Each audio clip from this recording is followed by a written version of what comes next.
करके बनाया जाता है, ठीक है। और इसको लिविंग या इनएक्टिवेट करके नहीं बनाया जाता है। जब किसी व्यक्ति में कोई रोग हो जाता है तो उनके शरीर में नेचुरली तौर पर जो एंटीबॉडी की प्राप्ति होती है वही कहने की शुद्ध एंटीजन वैक्सीन कहलाता है। क्लियर।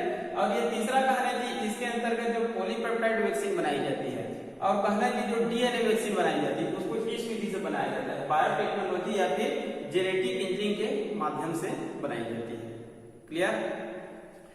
आजकल कहना चाहिए कई रोगों का वैक्सीन तो तैयार कर लिया गया है, तो कई बार कहना चाहिए पूछ दिया जाता है कि ये वैक्सीन किस रोग के लिए या इस रोग के लिए किस वैक्सीन का प्रयोग किया जाता है। तो वहां पर पिछले चैप्टर में कहना चाहिए जो ह्यूमन डिसीज एक जो चैप्टर है उसमें जहां पर मैं विस्तृत पढ़ाया था वहां पर एक टेबल को देख लीजिए।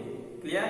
जैसे एक तो बता देता हूं, जैसे कि कई बार पूछा जाता है टीबी रोग, बैक्टीरिया जनित रोग होता है, माइकोबैक्टीरियम ट्यूबरकुलोसिस नामक बैक्टीरिया के कारण होता है, ट्यूबरकुलोसिस टीबी रोग कहते हैं। इसके लिए एक वैक्सीन का नाम है बीसीजी, बेसिलस कॉलमेट-गुरिन। इसका एक बार फुल फॉर्म पूछा गया था 12वीं में। इसके खोजकर्ता वैज्ञानिक क्या है? कॉलमेट-गुरिन।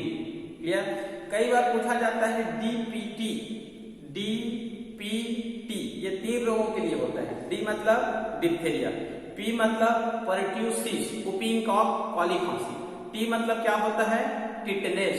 3 रोगों के लिए कहना चाहिए डीपीटी का वैक्सीन दिया जाता है। वर्तमान समय में रेबीज का भी वैक्सीन तैयार हो चुका है, पोलियो का भी कहना चाहिए वैक्सीन तैयार है, हेपेटाइटिस का भी वैक्सीन तैयार है, टाइफाइड का भी कहना चाहिए वैक्सीन तैयार है। एक बार पूछा गया था पोलियो का जो वैक्सीन है उसको किस साइंटिस्ट ने बनाया था? तो पोलियो को वैक्सीन को कहना चाहिए जोनास साल्क नामक एक साइंटिस्ट है, वो पोलियो का कहने की वैक्सीन बनाए थे। क्लियर। तो ये कहने चाहिए बायोटेक्नोलॉजी है, बायोटेक्नोलॉजी को फर्स्ट कहना चाहिए यहाँ पर एप्लीकेशन किसमें हो रहा है? मेडिसिन एंड हेल्थ के अंतर्गत वैक्सीन में। किसमें हो रहा है? वैक्सीन बनाने में। ठीक है। वैक्सीन कहना की बहुत ही महत्वपूर्ण है। अभी वर्तमान दौर में कहना चाहिए कोरोना नामक कोविड-19 वैश्विक महामारी रोग आया हुआ है, जिसके कारण कहना चाहिए पूरे विश्व में जो प्राइमरी शिक्षा है, मिडिल शिक्षा है, उच्च शिक्षा मतलब स्कूल कॉलेज कहने की पूरी तरह से क्या है? बंद है। तो पूरे विश्व के कहने की जितने भी जो बायोलॉजिकल साइंटिस्ट है, ठीक है, केमिस्ट्रियन है, फिजिशियन है, ये सब कहना चाहिए किसके पीछे अभी खोज में लगे हुए हैं? कोरोना का वैक्सीन तैयार करने। यदि कहना चाहिए इस कोरोना नामक वैश्विक महामारी के लिए यदि एक सफल वैक्सीन बन जाता है तो ये कहना चाहिए बायोटेक्नोलॉजी की क्या होगा? सबसे बड़ी देन होगा। क्लियर। उसके बाद अध्ययन करेंगे दूसरा क्षेत्र है स्टेम सेल्स। दूसरा क्षेत्र का नाम क्या है? Stem cells.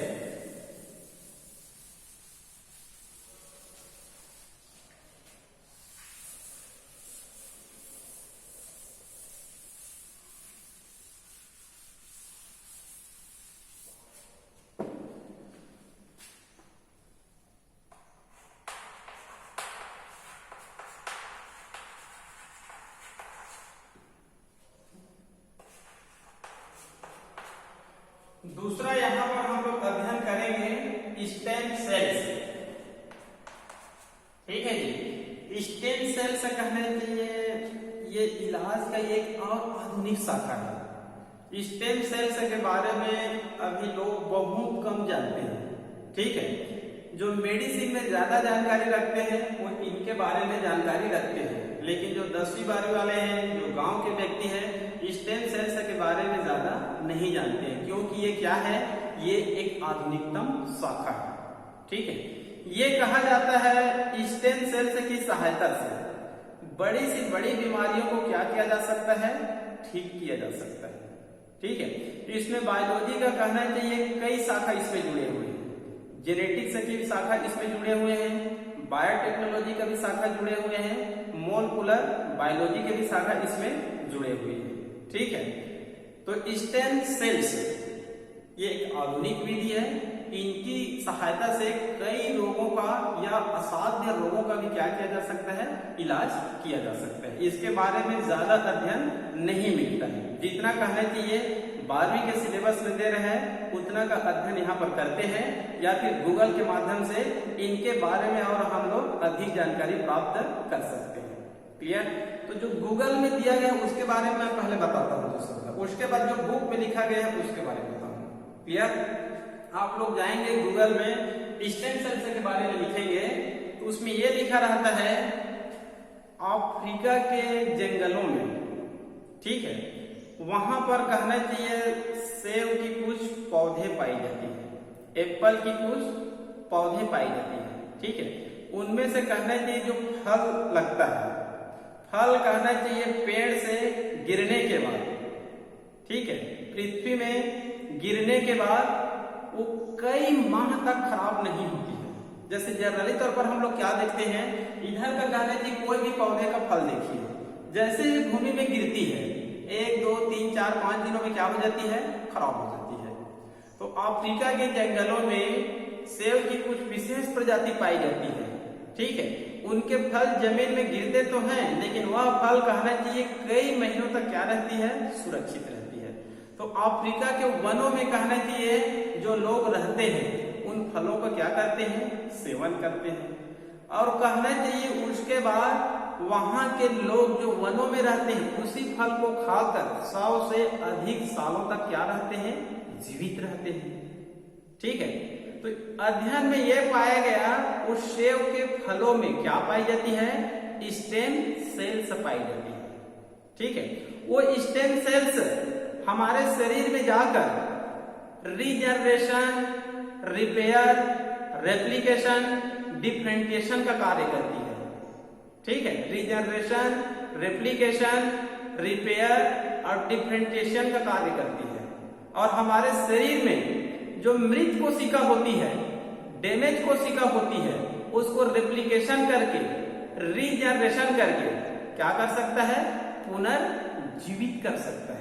तो इस प्रकार से कहना चाहिए जो स्टेम सेल्स है जो अफ्रीका के जंगलों में पाई जाती है, उस कहना चाहिए फल से स्टेम सेल्स को अलग किया जाता है और उसको और प्रभावी बनाने के लिए कुछ ग्रेप्स का कहना चाहिए, अंगूर का कहना चाहिए जो जूस होती है, पाउडर होती है, उसको भी उसमें क्या कर दिया जाता है, मिला दिया जाता है। और मार्केट में कहना चाहिए पाउडर के रूप में उसका क्या होता है, बिक्री होता है, ठीक है।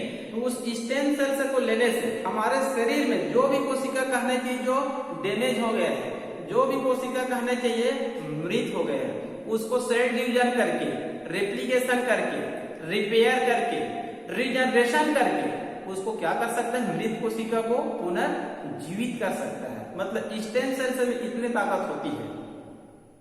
क्लियर? बाद में कहना चाहिए वैज्ञानिकों ने यह बताया जो स्टेम सेल्स होता है ये हमारे जो कहना चाहिए यूम्बिलिकल कॉर्ड होता है, नाभि नाल होता है। जैसे कि हम लोग बचपन में माँ के शरीर में होते हैं तो पैदा होने के समय हमारा यहाँ पर कहना चाहिए एक नाभि नाल होता है, ठीक है। यूम्बिलिकल कॉर्ड कहते हैं, नाभि नाल कहते हैं, नाड़ कहते हैं। उसी में कहने चाहिए क्या पाई जाती है, स्टेम सेल्स पाई जाती है। तो गूगल में ये भी लिखा रहता है जो बड़े व्यक्ति हैं जिनके पास अधिक पैसा होते हैं, ठीक है, उनके घर में कहना चाहिए कोई भी नए मेहमान आते हैं, कोई भी नए चाइल्ड आते हैं तो उनके कहना चाहिए नाभि नाल में जो स्टेम सेल्स होती है उसको क्या कर लिया जाता है, पृथक कर लिया जाता है। और जो जीन बैंक होती है वहीं पर उसको क्या कर दिया जाता है, स्टोरेज कर दिया जाता है। क्लियर? मतलब भ्रूण अवस्था में जो नाड़ होती है, नाभि नाल होती है, उनमें से स्टेम सेल्स को पृथक कर लिया जाता है और जीन बैंक में क्या कर दी जाती है, स्टोरेज कर दी जाती है। जब वह व्यक्ति जो अभी भ्रूण अवस्था में है, चाइल्ड अवस्था में है, मतलब अभी तुरंत पैदा हुए हैं, यदि यही बच्चे आगे चलकर 20, 30, 40, 50, 60, 70 साल के होते हैं, ठीक है, जब मान लो कहना चाहिए 50 साल के हो गए, तब उनकी किडनी क्या हो गया, डैमेज हो गया, हार्ट क्या हो गया, डैमेज हो गया, लीवर क्या हो गया, डैमेज हो गया। मतलब शरीर का जो भी महत्वपूर्ण ऑर्गन है, चाहे 40, 50, 60, 70 साल में यदि डैमेज हो गया या फिर किडनी की कोशिका मृत हो गया, किडनी खराब हो गया, तो उसके नाभि नाल से क्या स्टोरेज करके रखे हैं, स्टेम सेल्स को स्टोरेज करके रखे हैं। तो जब खराब होगा चाहे कितने भी वर्ष रहे, ठीक है, तो स्टेम सेल्स जो जीन बैंक के रूप में एक बैंक में रखे हुए हैं, उस स्टेम सेल्स को क्या कर दिया जाएगा, प्रतिस्थापित कर दिया जाएगा, इम्प्लांटेशन उसमें कर दिया जाएगा, प्रत्यारोपित कर दिया जाएगा। तब वो किडनी की कोशिका जो मृत कोशिका हो रही थी उसको क्या कर देगा, पुनर्जीवित कर देगा। तो इस प्रकार से कहना चाहिए जो स्टेम सेल्स होता है हमारे शरीर में कोई भी ऑर्गन है जो कोशिका मृत कोशिका होती जा रही है उसको क्या कर सकता है, पुनर्जीवित कर सकता है और हमारे ऑर्गन को क्या कर सकता है, ठीक कर सकता है।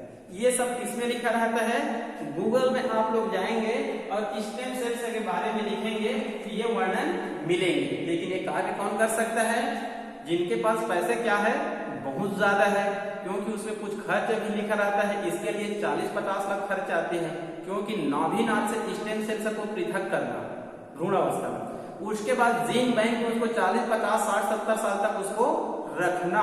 तो इसमें 40, 50, 1 करोड़ तक क्या आती है, खर्च आती है। तो इसको छोटे व्यक्ति नहीं कर सकते हैं। क्लियर? तो उसके लिए कहने की आजकल स्टेम सेल्स का मेडिसिन भी आता है जो पाउडर के रूप में कहने चाहिए मार्केट में पाई जाती है। क्लियर? तो स्टेम सेल्स कहने की मेडिकल की आधुनिक शाखा है जिनकी सहायता से कोई भी रोग जो असाध्य रोग है, कोई भी ऑर्गन जिनकी कोशिका डेथ हो रही है उसको क्या किया जा सकता है, पुनर्जीवित कर सकता है। इसमें 3-4 कैरेक्टर बताए गए हैं, जैसे कि इसमें रेप्लिकेशन के भी गुण पाया जाता है, इसमें रिपेयर का भी गुण पाया जाता है, इसमें रीजनरेशन का भी गुण पाया जाता है, इसमें डिफरेंशिएशन का भी कहना चाहिए इसमें गुण पाया जाता है। क्लियर? ये रेप्लिकेशन भी कर सकता है, रिपेयर भी कर सकता है, रीजनरेशन भी कर सकता है और डिफरेंशिएशन भी कर सकता है। क्लियर? ये डिफरेंशिएशन करके कोई भी हमारे शरीर में जैसे कि ऑर्गन है, जैसे कि मान लो किडनी है, हार्ट है, पेनक्रियास है, ब्रेन है, टेस्टिस है, ओवरी है, लीवर है, यहां तक कि स्टोमक चाहे इंटेस्टाइन। ठीक है, एक चित्र भी दी गई, बारीक पुस्तक में देख लेंगे। एक मानव का कहना चाहिए चित्र बता दी गई है और वहीं पर कहना चाहिए स्टेम सेल्स। तो जो स्टेम सेल्स होता है डिफरेंशिएशन के माध्यम से, ठीक है, किडनी की सेल को बना सकता है, हार्ट की सेल को बना सकता है, पेनक्रियास है, ब्रेन है, टेस्टिस है, ओवरी है, लीवर है, स्टोमक है, इंटेस्टाइन, मतलब हमारे शरीर में जितने भी ऑर्गन होती है। ठीक है, यदि कहने चाहिए उस ऑर्गन की कोशिका किसी कारणवश डैमेज हो गए, मृत हो रही है, तो स्टेम सेल्स लेने से उनकी कोशिका को क्या कर सकता है, ये जीवित कर सकता है। क्लियर? मतलब कई बार ये देखा गया, मान लो कोई व्यक्ति है उसका किडनी क्या हो गया है, खराब हो गया है, ठीक है, उसके बाद कहना चाहिए हीमोडायलिसिस कराया जाता है। हीमोडायलिसिस में भी कहना चाहिए सक्सेस नहीं हुआ तो आर्टिफिशियल किडनी लिया जाता है या फिर किसी दूसरे व्यक्ति से क्या लिया जाता है, किडनी लिया जाता है। तो दूसरे व्यक्ति से कहने चाहिए जब किडनी लेते हैं, दूसरे व्यक्ति से किडनी लेते हैं तो कुछ दिनों तक वो सफल होती है, ज्यादा से ज्यादा 4, 5, 6 साल तक। ठीक है, लेकिन हमारा जो शरीर होता है वो किडनी को क्या मानता है, एंटीजीन मानता है। ठीक है, और इसको एंटीजीन समझकर हमारे शरीर में किसका निर्माण होता है, एंटीबॉडी का निर्माण होता है। ठीक है, तो एंटीबॉडी का जो निर्माण होता है इसको एंटीजीन समझकर, तो यहीं पर कहना चाहिए जो भी ऑर्गन ट्रांसप्लांटेशन होता है वह व्यक्ति कहना चाहिए कई सालों तक मेडिसिन लेता है। एक मेडिसिन का नाम होता है साइक्लोस्पोरिन ए। साइक्लोस्पोरिन ए ये कहना चाहिए ट्राइकोडर्मा नामक एक कवक से प्राप्त होती है। ये कहना चाहिए इम्यूनोसप्रेसर एजेंट के रूप में कार्य करती है, मतलब शरीर में इम्यून सिस्टम को क्या करता है, वो ठीक करता है। क्लियर? तो कुल मिलाकर आप कुछ भी मेडिसिन लीजिए, कोई भी कहना चाहिए किडनी लिए हैं तो ज्यादा दिनों तक सक्सेस नहीं होगा।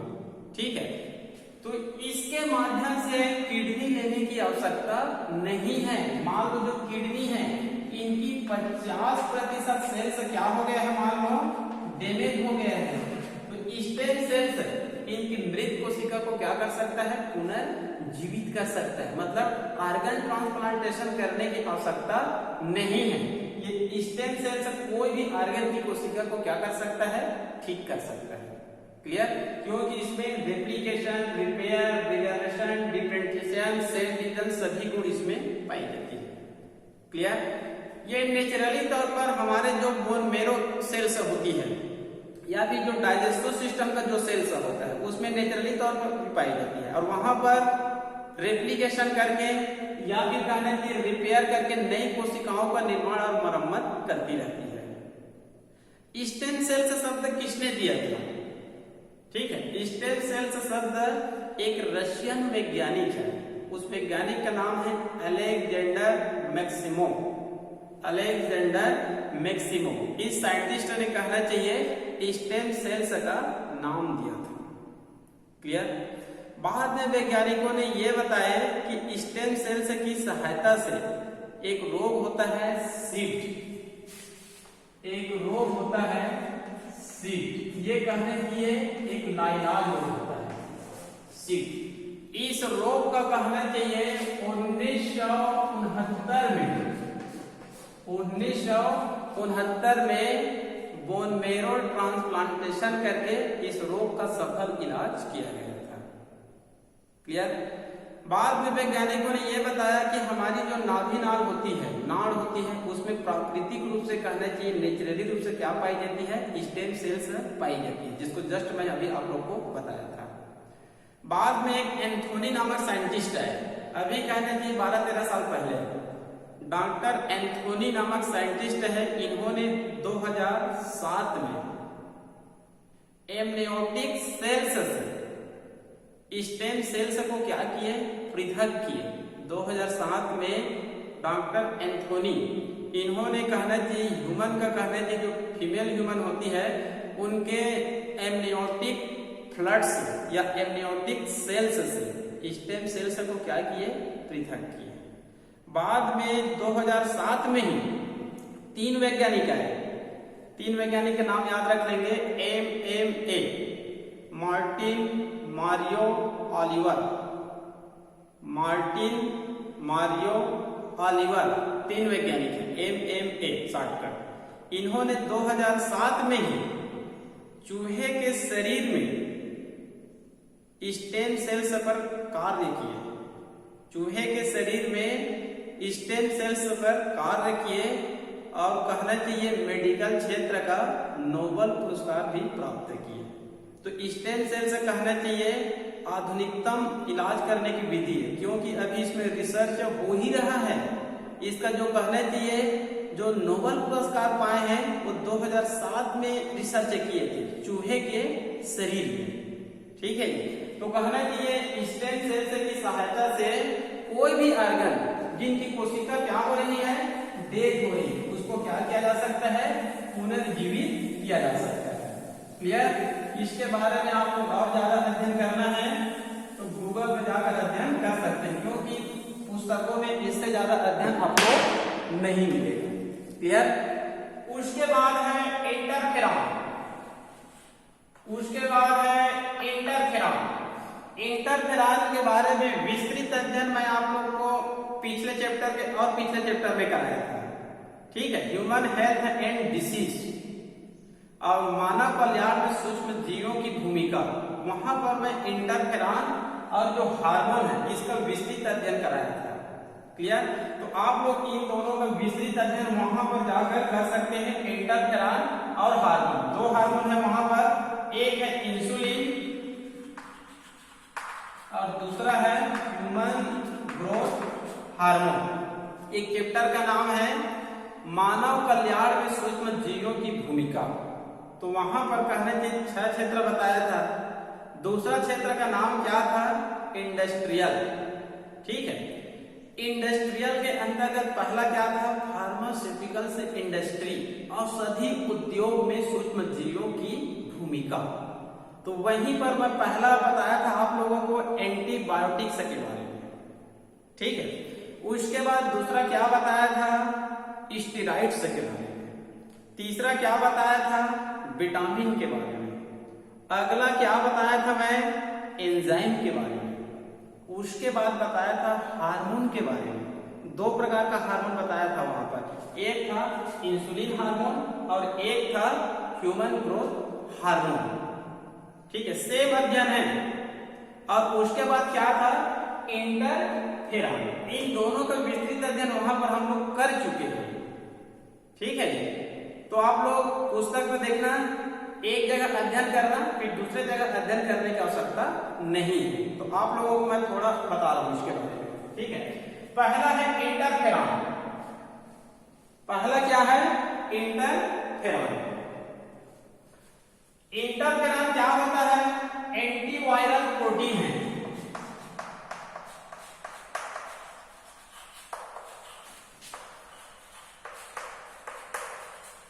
इंटरफेरॉन कहने से आप लोग सबसे पहले याद रखेंगे, इंटरफेरॉन क्या है, एंटीवायरल प्रोटीन है। मतलब वायरस के खिलाफ हमारे शरीर में क्या उत्पन्न हो जाती है, प्रोटीन उत्पन्न हो जाती है, ठीक है। तो एक बार कहने की जो भी वायरस प्रविष्ट करता है, दूसरी बार वही वायरस प्रविष्ट करता है, तो हमारे शरीर में कोई भी रोग उत्पन्न नहीं कर पाएगा, क्योंकि जब पहली बार प्रविष्टि करती है तो उसके बाद हमारे शरीर में उस वायरस के खिलाफ क्या उत्पत्ति हो जाती है, एंटीबॉडी की उत्पत्ति हो जाती है। मतलब उस वायरस के खिलाफ हमारे शरीर में रेसिस्टेंस पावर पैदा हो जाते हैं। क्लियर? तो इसी को कहना चाहिए, कहा जाता है इंटरफेरॉन क्या है, मतलब एंटीवायरल प्रोटीन है। इसकी खोज कहना चाहिए होस्किंस नामक साइंटिस्ट ने किया था। इनकी खोज किसने किया था, होस्किंस नामक साइंटिस्ट ने किया था। इन्होंने क्या किया, एक प्रयोग किया। उन्होंने कहना चाहिए एक बंदर लिए, बंदर में कहना चाहिए एक येलो फीवर रोग उत्पन्न करने वाले वायरस, बंदरों में कहना चाहिए येलो फीवर, पीत ज्वर रोग उत्पन्न करने वाले जो वायरस है। मतलब ये कहना चाहिए मंकी ले लीजिए, ठीक है। इस मंकी के शरीर में कहना चाहिए येलो